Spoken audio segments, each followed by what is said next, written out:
ବାରତା ଆସିଛି ଆଜି।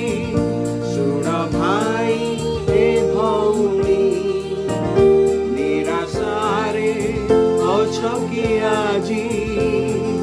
ଏବେ ଶୁଣ ଏ ବାଣୀ, ଶୁଭ ବାରତା ଆସିଛି ଆଜି।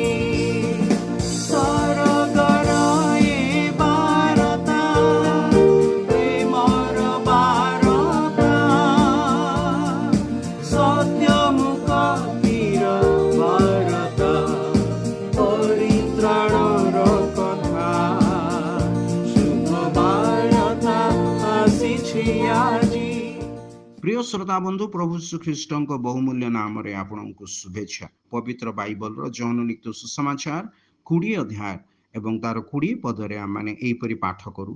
पुणी यह कही से अपना हस्त और कक्ष देश देखाइले। से शिष्य माने प्रभु को देखी आनंदित हेले। मानव जातिर परित्राण निमंते प्रभु यीशु ख्रीष्ट मृत्यु आस्वादन कले, समाधि प्राप्त हेले।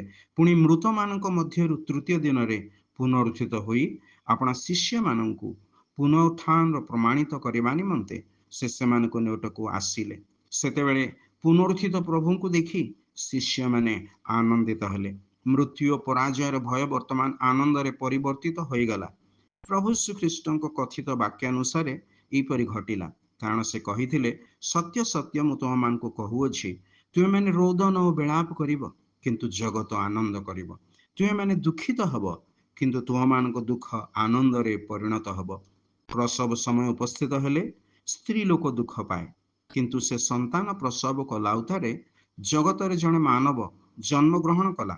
यही आनंद जुगु आउ कष्ट स्मरण करे नाही। सेहीपरि तुमे माने वर्तमान दुख पाउअछ, किंतु मु पुनर्बार तुम मान को दर्शन देवी आ तुम मान को हृदय आनंदित हब और केही तुम मान को ठारू तुम मान को आनंद हरण करिब नाही। जे केही प्रभु श्रीकृष्ण ठारे विश्वास करी ताहांको निजर प्रभु त्राणकर्ता रूपे ग्रहण करे, से परित्राण प्राप्त हुए। पाप मृत्यु और पराजय हेतु जो दुख से पाए ताहा प्रभु श्रीकृष्ण ठारे आनंद रे परिणत हो जाए। तेबे आपणक जीवन रे एहीपरि अनुभव पाइबाकू चाहिबे नाही कि?